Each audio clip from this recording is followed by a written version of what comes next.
बिस्मिल्लाहिर्रहमानिर्रहीम। गनी और रहमान यूसुफजई हाजिर है आपकी खिदमत में जापान से। आज आपके लिए मैं एक मुनफरिद वीडियो लेके आया हूँ। वीडियो आखिर तक देखें और अगर पसंद आए और अपने आप पे मुसलमान होने का फ़ख्र हो तो वीडियो को लाइक, शेयर और कमेंट्स भी कीजिए।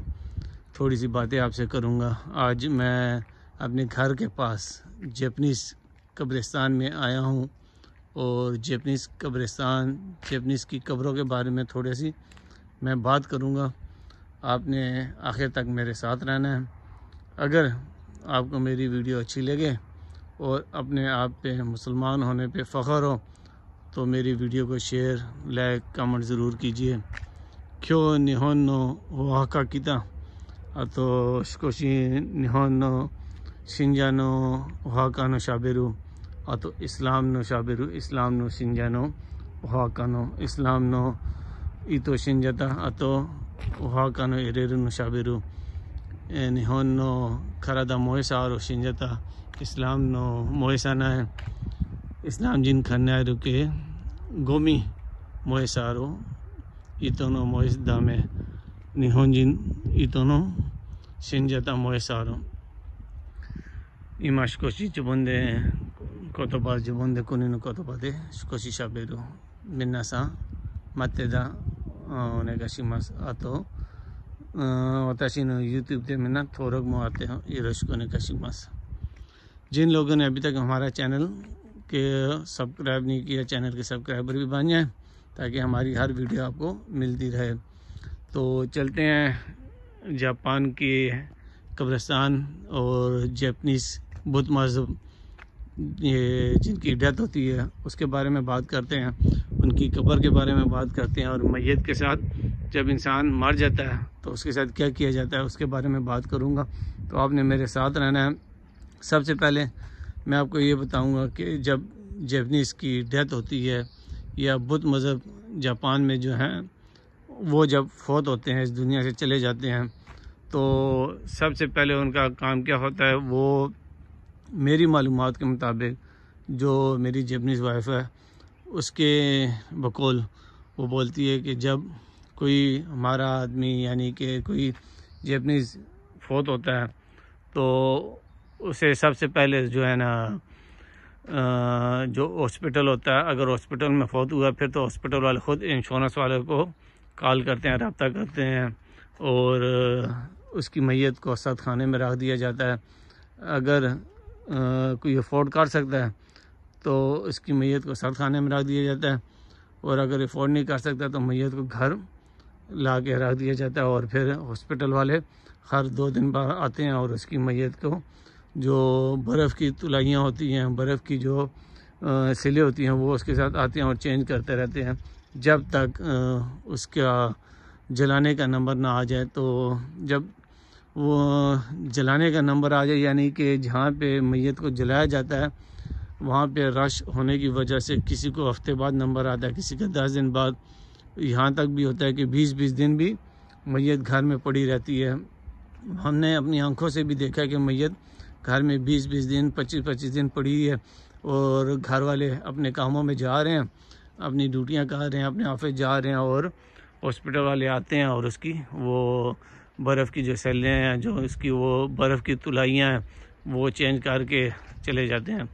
तो जब उसका नंबर आता है जलाने का तो तमाम लोग ब्लैक कलर के पेन कोट टाई लगा के, जो उनकी अपनी फैमिली होती है 3-4 लोग 5 लोग जो होते हैं, मियाँ बीवी बच्चे जो भी जो घर के अफराद होते हैं वो उनके साथ जाते हैं जहाँ पे जलाया जाता है। तो वहाँ थोड़ी देर वो खड़े होते हैं हाथ जोड़ के और फूल वगैरह रखते हैं।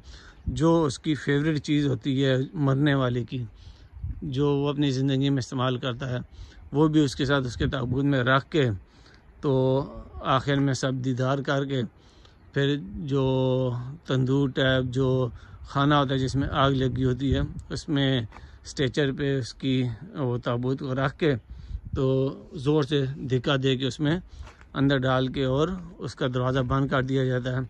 1 घंटा 2 घंटे 3 घंटे उससे आग लगी रहती है। जब वो ताबूत वो सामान वो इंसान जल के राख हो जाता है। सिर्फ उसकी 2-3-4 हड्डियाँ जो रह जाती हैं, उसकी फैमिली वाले फिर जब वो जलाने वाले स्टाफ दोबारा उसे बाहर निकालते हैं स्ट्रेचर को, तो वो खाली स्ट्रेचर होता है और 2-4 हड्डियाँ उसमें पड़ी होती हैं। और उस इलाके से अगर आप बाहर से गुजरते हैं तो बहुत ही जलने की स्मेल होती है। वो भी मैं किसी दिन आपको दिखाऊंगा दूसरी वीडियो में। तो वो जो हड्डियाँ होती हैं, उन हड्डियों को एक जैसे कि छोटा 5 किलो का घी का जो डब्बा होता है, उतना सा एक छोटा सा डब्बा होता है, उसमें वो हड्डियाँ चिमटे के साथ घर वाले तबर्रुक के तौर पे उठाते हैं और उसमें डालते हैं। जब उस डब्बे में वो 3-4-5 हड्डियाँ आ जाती हैं, जब बकाया बच जाती हैं, वो स्टाफ वो हड्डियाँ उनसे ले के तो कहीं पे वो फिर कचरे में फेंक देते हैं, जला देते हैं, कि पता नहीं क्या करते हैं उसके साथ फिर ना। तो वो जो हड्डियाँ वो डब्बे में डालते हैं, तो वो डब्बा उठा के वो फिर अपने घर ले आते हैं। तो कुछ लोग जो हैं उन्होंने अपनी ज़िंदगी में पैसे जोड़े होते हैं और इंश्योरेंस करवाई होती है कि मैं मरूंगा तो मैं ये कब्र लूँगा। तो ये जो कब्र आपको ये ब्लैक सी जो मैं दिखा रहा हूँ आपको, ये एक कब्र कम से कम 30 से 40 लाख रुपए की कब्र होगी। जैपनीज़ 30-40 लाख, पाकिस्तानी 70-80 लाख रुपया बनता है। तो ये अगर पूरा सेट तकरीबन ये जो साइडों पे भी हैं, ये सारा बना हुआ पत्थर का जो संगमरमर का, ये कम से कम 1 करोड़ रुपए का है जैपनीज़ का। और इसमें जो है ना सबसे जो बड़ी बात है कि ये जो ब्लैक सा दरमियान में है, इसमें वो डब्बा रखा जाता है। अगर घर के 4 अफराद हैं तो 4 अफराद के इसमें अंदर जगह बनी हुई है 4 डब्बों की। अगर घर के 6 अफराद हैं तो 6 की जगह बनी होगी। जब भी कोई फौत होगा तो इस पत्थर को क्रेन के ज़रिए उठाया जाएगा और फिर जो है ना उस खाने के अंदर वो दूसरी हड्डियाँ रख दी जाएंगी, फिर तीसरी रख दी जाएंगी, इसी तरह, और ये डब्बा इसी तरह पड़ा रहेगा। फिर इनके साथ ये जो लकड़ियाँ पड़ी हुई हैं उसके बारे में मैं आपको बताता हूँ। अब ये देखें, ये कोई गरीब फौत हुआ है जिसका कोई भी नहीं था और जगह भी कम थी, तो उन्होंने ये खाने बने हुए हैं। नीचे 1 खाना, ये 2 खाने, 3 खाने और ये ऊपर ये पत्थर है। इस पत्थर के नीचे खाने बने हुए हैं 1, 2, 3। ये कोई गरीब फैमिली है, ये इसका कोई पूछने वाला नहीं है, कोई इसके साथ लकड़ी नहीं पड़ी। और ये जो लकड़ियाँ हैं, ये हर साल एक लकड़ी चेंज होती है, यानी कि ये हर साल 1, 2, 3, 4, 5, 6, 7, 8, 9 इस शख्स को फौत हुए 9 साल हो गए हैं। एक लकड़ी 1 साल को ज़ाहिर करती है। तो इस तरह ये हर साल जो है ना लोग आते हैं यहाँ पे, नई लकड़ी रख के जाते हैं। जैसे ये नई उस पर लिखाई हुई है, ये रखी हुई है। कुछ लोग ऐसे भी हैं जिनका कोई नहीं होता, या माँ बाप या कोई बूढ़े होते हैं, उनके साथ कोई लकड़ी रखने वाला नहीं होता। जैसे कुछ कपड़ों के साथ कुछ भी नहीं है। जैसे पाकिस्तान या हमारे मुल्कों में अक्सर कब्रों में कोई नहीं आता, तो यहाँ पे भी ऐसी कब्रें हैं जिनके देखभाल वाला कोई नहीं होता और साल में 1 मरतबा आते हैं और उनके जो मशरूबात या जो फ्रूट जो इन्हें पसंद होता है, तो वो फ्रूट, वो जूस वगैरह इनकी कब्र के पास रख के चले जाते हैं। तो हम लोग इनके साथ हंसते हैं कि ये तो हड्डियाँ हैं, ये क्या, ये फ्रूट खाएंगी क्या, अब रख जाती हैं। तो अक्सर हमारे लोग उठा के खा भी लेते हैं। तो हम मुसलमान हैं, अल्हम्दुलिल्लाह अल्हम्दुलिल्लाह। अल्लाह पाक का बहुत शुक्र है कि अल्लाह पाक ने हमें मुसलमान घराने में पैदा किया और कलमा गो हैं। हमारी कोशिश भी ये है कि हम जापान को इस्लामी जमहूरिया जापान बनाए। जापान के लोग बहुत अच्छे हैं, बहुत अच्छा इनका अखलाक है, बहुत अच्छा रहन सहन है। सिर्फ इनमें यह है कि एक इस्लाम नहीं है, इस्लाम की सारी चीज़ें इनमें हैं। सिर्फ एक अल्लाह को और अल्लाह के रसूल को अगर ये मान लें तो इनसे अच्छी कौम दुनिया में नहीं होगी।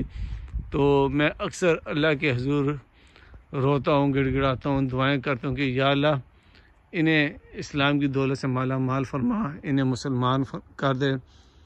और ये जो मुसलमान होते हैं और सही पक्के सच्चे मुसलमान होते हैं, अल्लाह पाक इस पूरे जापान को इस्लाम के गहवारा बना दे। तो हम लोग जब फौत होते हैं, हमें बाकायदा गुस्ल दिया जाता है, जैपनीज़ को भी गुस्ल दिया जाता है, पर आखिर में जब इन्हें जला दिया जाता है ये काम अच्छा नहीं है। इनके ज़हनों में ये डाला हुआ है कि बस हम मर गए हैं, मरने के बाद हमें कुछ भी नहीं महसूस होता है, हमें जलाया जाए या जो भी हो। तो और इनके ज़हनों में ये डाला हुआ है कि मरने के बाद अगर आपको हम दफनाते हैं तो ज़मीन में जरासीम होते हैं, कीड़े होते हैं, बॉडी में कीड़े पड़ जाते हैं, तो इसलिए दफनाने से बेहतर है कि जला दिया जाए। असल में इनका जहन में ये है कि हमारे से बाद में हिसाब किताब नहीं होगा, एक बार जला दिया जाए तो। अल्लाह पाक ने कुरान पाक में भी फरमाया हुआ है कि तुम इस पर गौर नहीं करते कि मैंने तुम्हें जैसे पहले पैदा किया तो मैं ऐसे तुम्हें दोबारा भी उठाऊंगा। पर ये थोड़े से गुमराह हैं।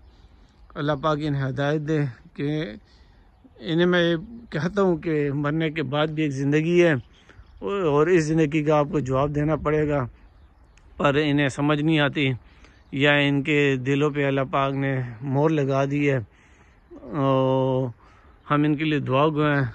हम लोगों को बाकायदा गुस्ल के बाद, कफन के बाद जनाजा होता है और जनाजे के बाद इज़्ज़त एहतराम के साथ कब्र में उतार दिया जाता है और फिर उसके बाद इंशाअल्लाह क़यामत वाले दिन फिर उठाया जाएगा हम लोगों को।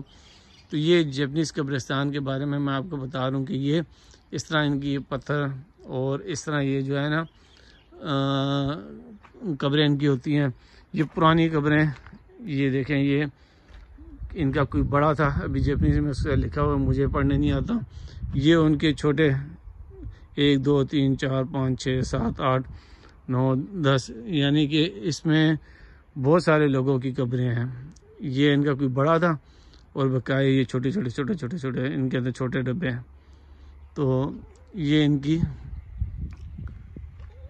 हड्डियों को यहाँ पे ऐसे रखा जाता है। अगर आप लोगों को ये वीडियो अच्छी लगे तो इस वीडियो को लाइक, शेयर और कमेंट्स भी करें और आगे शेयर भी करें। अपनी दुआ में याद रखें। फिर मिलते हैं इंशाल्लाह किसी वीडियो में। अस्सलाम वालेकुम वरहमतुल्लाहि वबरकातुहू।